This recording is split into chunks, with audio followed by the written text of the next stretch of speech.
So, men love anything with levers. It's fine. I'm also I'm a sketch writer here at Mockingbird, so if you stick around at 10 o'clock, there's a couple sketches featuring some of the most influential people in history. And I wrote a sketch about Guy Fieri, so please stick around. Hey there. It's my birthday today. I'm officially 30-something years old, and certainly too old to be using the word Riz. That's not going to stop me. Isn't that right, fellow Riz daddies? I wonder what that means. Now that I'm in my mid-30s, I wake up every day with the innate male urge to smoke meats and learn Krav Maga. I can't even go to the beach without thinking about investing in a metal detector. I'm only one documentary away from starting my own Civil War podcast. I'm a happily married man. That's what it says in my manifestation journal.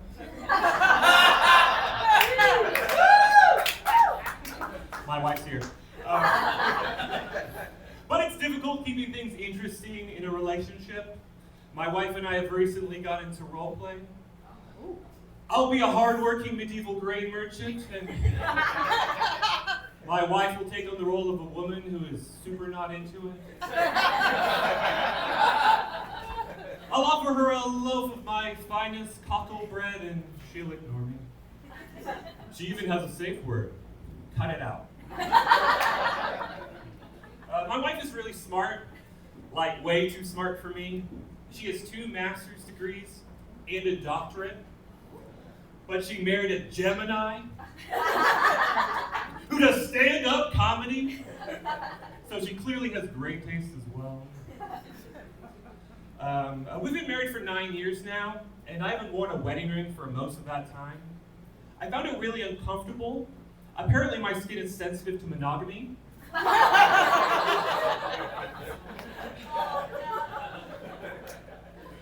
But we talked about it a bunch, and my wife is cool with it, because at the end of the day, she trusts that no one else will put up with my nonsense. And she was cool. You know something I've never heard before? I'm proud of you, son.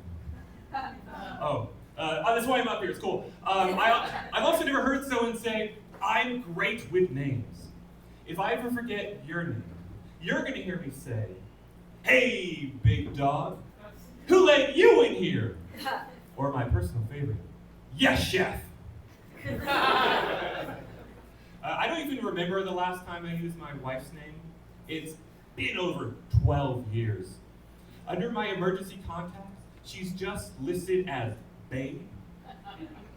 If something ever happens to me, Babe may never find out. I was born in England, America's deadbeat dad. And after several years of tea and monarchy, we moved to Texas. The perfect place for a family of proper Brits. Everyone thought we were Australian. And I experienced quite a bit of culture shock moving from London to Texas. I went from living near Buckingham Palace to living near a Cracker Barrel. Both important cultural landmarks and both full of white people. Texas is like an Outback Steakhouse if it was overpriced and weird. So it's a lot like an Outback Steakhouse. Does anyone here know the official state bird of Texas? No, it's actually guns. Thanks, though. I have like 40 more Texas jokes.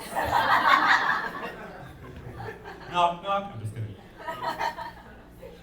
So I came to Texas, a young boy of 5, with a Victor Kensian accent, hungry for porridge and opportunity.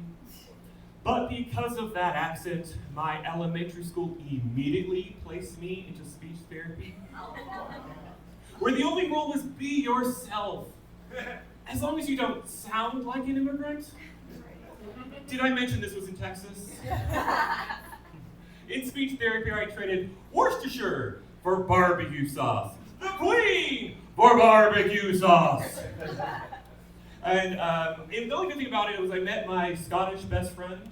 He makes his living as a heart surgeon now, and I do this, so, you know.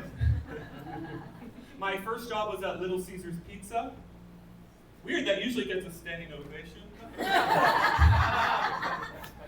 I was distinctly qualified for the job as a 16-year-old boy who had never cooked a single day in his life. But I got the job anyway through a clever interview hack called lying. I worked there with my now heart surgeon best friend. That was the last time we were in the same tax bracket.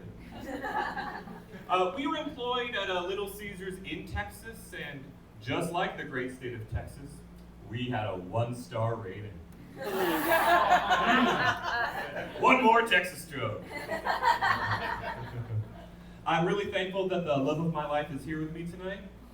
My phone. We do everything together. I've been listening to a lot of audiobooks lately. It turns out there's nothing funny about stoicism. And it doesn't bother me if you're not laughing, because I am now a practicing stoic. And I'm glad to see many of you are as well. A stoicism joke. Yes, I am still paying off a liberal arts degree.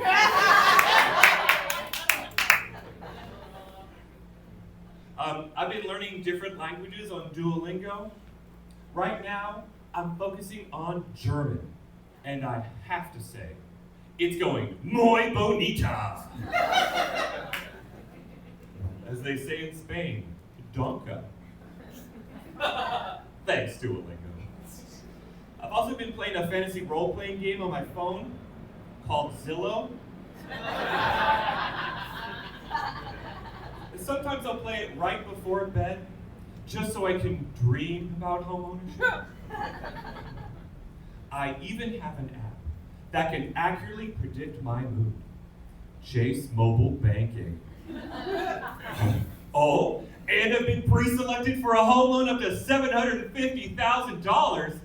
Great! Now this app is trying to tell jokes. Stay in your lane, Chase Mobile. And thank you all for coming out to my event.